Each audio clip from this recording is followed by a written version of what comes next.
Néhémie, chapitre 13. À ce moment-là, on a fait la lecture du livre de Moïse au peuple, et l'on y a trouvé écrit que l'Ammonite et le Moabite ne pourraient jamais entrer dans l'assemblée de Dieu, parce qu'ils n'étaient pas venus à la rencontre des Israélites avec du pain et de l'eau, et parce qu'ils avaient soudoyé Balaam à leurs dépens afin qu'il les maudisse. Cependant, notre Dieu avait changé la malédiction en bénédiction. Après avoir entendu ce passage de la loi, on a exclu tout métissage d'Israël. Avant cet événement, le prêtre Eliashib, qui avait reçu la responsabilité des salles de la maison de notre Dieu et qui était un proche de Tobija, avait aménagé une grande pièce pour ce dernier. C'était une salle où l'on déposait auparavant les offrandes, l'encens, les ustensiles, la dîme du blé, du vin nouveau et de l'huile, c'est-à-dire la part due aux Lévites, aux musiciens et aux portiers et les prélèvements destinés aux prêtres. Je n'étais pas à Jérusalem au moment où tout cela se passait, car j'étais retourné auprès du roi la 32e année du règne d'Artaxerxès, roi de Babylone.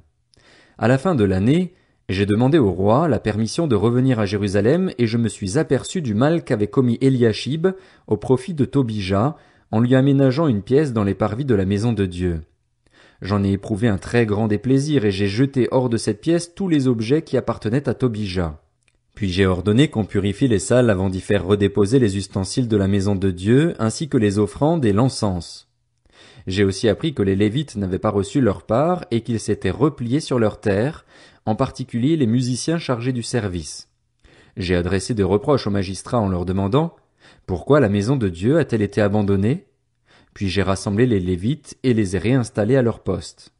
Alors tout Juda a amené la dîme du blé, du vin nouveau et de l'huile dans les entrepôts. J'ai confié la surveillance de ces derniers au prêtre Shélémia, au scribe Tsadok et à Pédaja, l'un des Lévites, en leur associant Hanan, fils de Tzakur et petit-fils de Matania, car ces hommes avaient la réputation d'être dignes de confiance, et je les ai chargés de faire les distributions à leurs frères. Souviens-toi de moi, mon Dieu, à cause de cela, mon Dieu, et n'oublie pas mes actes de fidélité envers la maison de mon Dieu et son fonctionnement. À la même époque, j'ai vu en Juda des hommes fouler le raisin dans les pressoirs pendant le sabbat, rentrer des gerbes et charger même du vin, des raisins et des figues, en plus de toutes sortes de produits, sur des ânes pour les amener à Jérusalem le jour du sabbat. Je les ai avertis, le jour où ils vendaient leurs denrées. Il y avait aussi des Tyriens, installés là, qui apportaient du poisson ainsi que toutes sortes de marchandises et qui les vendaient aux Judéens, et ceux à Jérusalem, le jour du sabbat. J'ai adressé des reproches aux nobles de Juda en leur demandant « Que signifie cette mauvaise action de votre part? Vous violez le jour du sabbat. N'est-ce pas de cette manière que vos ancêtres ont agi? Notre Dieu a alors fait venir tous ces malheurs sur nous et sur cette ville, et vous voulez attiser sa colère contre Israël en violant le sabbat. » Puis j'ai ordonné qu'on ferme les portes de Jérusalem dès qu'elles seraient dans l'ombre, avant le sabbat, et qu'on ne les rouvre qu'après le sabbat. De plus, j'ai placé quelques-uns de mes serviteurs aux portes pour empêcher l'entrée de tout fardeau ce jour-là. Les marchands et les vendeurs de produits de toutes sortes ont alors passé une fois, puis une deuxième fois, la nuit à l'extérieur de Jérusalem. Je les ai donc avertis en leur disant « Pourquoi passez-vous la nuit devant la muraille? Si vous recommencez, je porterai la main contre vous. » Dès ce moment, ils ne sont plus venus pendant le sabbat. J'ai aussi ordonné aux Lévites de se purifier et de venir garder les portes pour respecter la sainteté du jour du sabbat. Souviens-toi de moi, mon Dieu, à cause de cela, mon Dieu, et aie pitié de moi conformément à ta grande bonté. À la même époque encore, j'ai vu des Juifs qui avaient installé chez eux des femmes asdodiennes, ammonites, moabites. La moitié de leurs fils parlaient l'asdodien mais ne savaient pas parler la langue des Juifs. C'était comme une langue étrangère pour eux. Je leur ai adressé des reproches et les ai menacés de malédiction.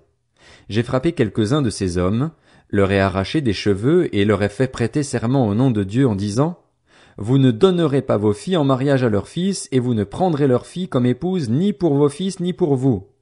N'est-ce pas à cause de cela que Salomon, le roi d'Israël, a péché? Aucun roi n'était son pareil parmi toutes les nations.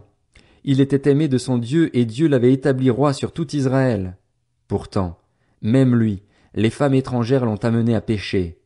Nous faut-il donc apprendre que vous commettez un aussi grand crime et que vous faites preuve d'infidélité envers notre Dieu en installant chez vous des femmes étrangères? » Un des fils de Jojada, le fils du grand prêtre Eliashib, était le gendre de Sanballat, le Horonite. Je l'ai chassé loin de moi. Souviens-toi d'eux, mon Dieu, car ils ont sali la fonction de prêtre et l'alliance contractée par les prêtres et les Lévites. Ainsi donc, je les ai purifiés de tout étranger, j'ai réinstauré le service des prêtres et des Lévites, chacun dans son activité, et j'ai rétabli l'offrande de bois au moment fixé ainsi que celle des premières récoltes. Souviens-toi de moi pour mon bien, mon Dieu. Esther, chapitre 1. C'était à l'époque d'Assuérus, de cet Assuérus qui régnait sur 127 provinces depuis l'Inde jusqu'en Éthiopie. Le roi Assuérus siégeait à ce moment-là à Suse, la capitale. La 3e année de son règne, il organisa un banquet pour tous ses princes et serviteurs. Les responsables militaires des Perses et des Mèdes, les nobles et les chefs des provinces furent réunis devant lui. Il étala la glorieuse richesse de son royaume et l'éclatante splendeur de sa grandeur. Cela dura longtemps, 180 jours. À la fin de cette période, le roi organisa un banquet pour toute la population de Suse, la capitale, du plus grand au plus petit. Celui-ci dura 7 jours et eut pour cadre le jardin du palais. Des tentures blanches, vertes et bleues étaient attachées par des cordons de fin lin et de pourpre à des anneaux d'argent et à des colonnes de marbre. Des lits en or et en argent reposaient sur un pavé de porphyre, de marbre, de nacre et de pierre noire. On servait à boire dans des récipients en or, tous différents les uns des autres, et il y avait du vin royal dans une abondance qui reflétait la puissance du roi. Cependant, conformément au décret, on ne forçait personne à boire. En effet, le roi avait ordonné à tous ses serviteurs de se conformer à la volonté de chacun. De son côté, la reine Vasthi organisa aussi un banquet pour les femmes du palais royal d'Assuérus. Le 7e jour, placé dans de joyeuses dispositions par le vin, le roi Assuérus ordonna à Méhuman, Bista, Arbona, Bicta, Abacta, Zétar et Carcasse, les 7 eunuques qui étaient à son service, de faire venir devant lui la reine Vasthi, coiffée de la couronne royale, pour montrer sa beauté au peuple et aux princes. En effet, c'était une belle femme. Cependant, la reine Vasthi refusa de venir quand les eunuques lui transmirent le message du roi. Le roi s'en montra très fâché et en nourrit une ardente colère. Il s'adressa donc aux sages astrologues, car c'était ainsi que se traitaient les affaires royales, devant tous ceux qui connaissaient les lois et le droit. Son proche entourage était composé de Karshena, Shétar, Admata, Tarsis, Mérès, Marsena, Mémucan.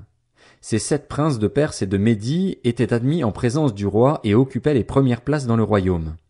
Il leur demanda, d'après la loi, comment faut-il traiter la reine Vasthi suite à son refus de respecter l'ordre du roi Assuérus transmis par les eunuques? Mémucan répondit devant le roi et les princes, ce n'est pas seulement vis-à-vis du roi que la reine Vasthi s'est mal comportée, c'est aussi vis-à-vis de tous les princes et de tous les peuples qui habitent toutes les provinces du roi Assuérus. En effet, l'attitude de la reine déteindra sur l'ensemble des femmes et les incitera à porter un regard méprisant sur leur mari. Elles diront, le roi Assuérus avait ordonné qu'on fasse venir la reine Vasthi devant lui, et elle n'y est pas allée. Aujourd'hui déjà, les princesses de Perse et de Médie, qui ont entendu parler de l'attitude de la reine, s'adresseront de la même manière à tous les princes du roi, ce qui entraînera beaucoup de mépris et de colère. Si le roi le juge bon, il devrait émettre un édit royal et l'inscrire dans les lois des Perses et des Mèdes, avec défense de l'enfreindre. Cet édit interdirait à Vasthi de se présenter devant le roi Assuérus, et préciserait que le roi donnera le titre de reine à une autre qui soit meilleure qu'elle. Le décret du roi sera connu dans tout son royaume, malgré son immensité, et toutes les femmes honoreront leur mari, du plus grand au plus petit. Le roi et les princes trouvèrent le conseil bon, et le roi agit conformément à la parole de Mémucan.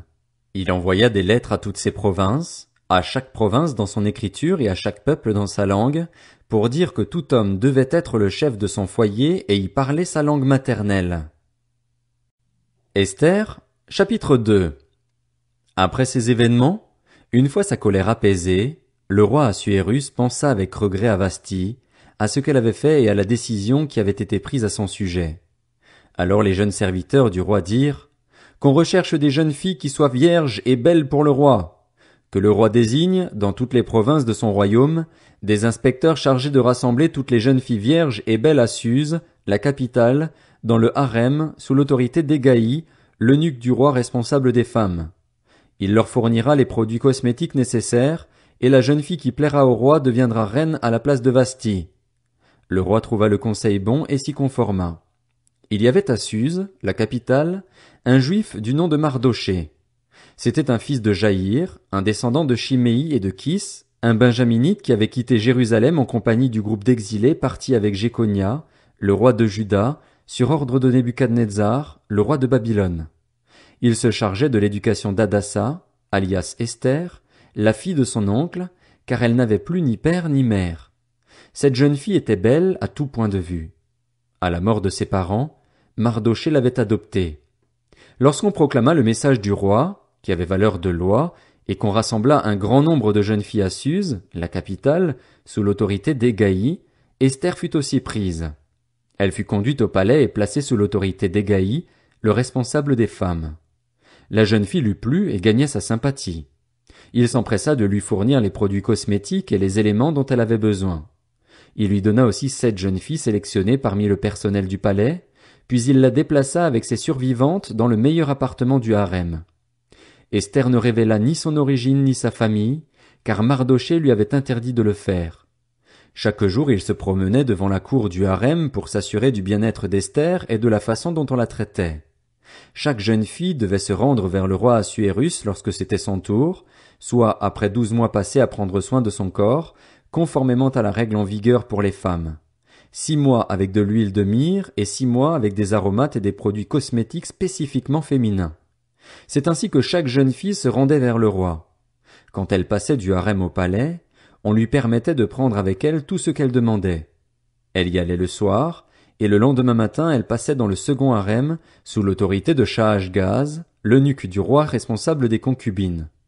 Elle ne retournait plus vers le roi, à moins que celui-ci n'ait envie d'elle et qu'elle ne soit nommément appelée. Lorsque son tour d'aller vers le roi arriva, Esther, fille d'Abikaïl, l'oncle de Mardoché, celui qui l'avait adopté, ne réclama que ce que lui conseilla Hégaï, l'eunuque du roi responsable des femmes. Elle gagnait les faveurs de tous ceux qui la voyaient.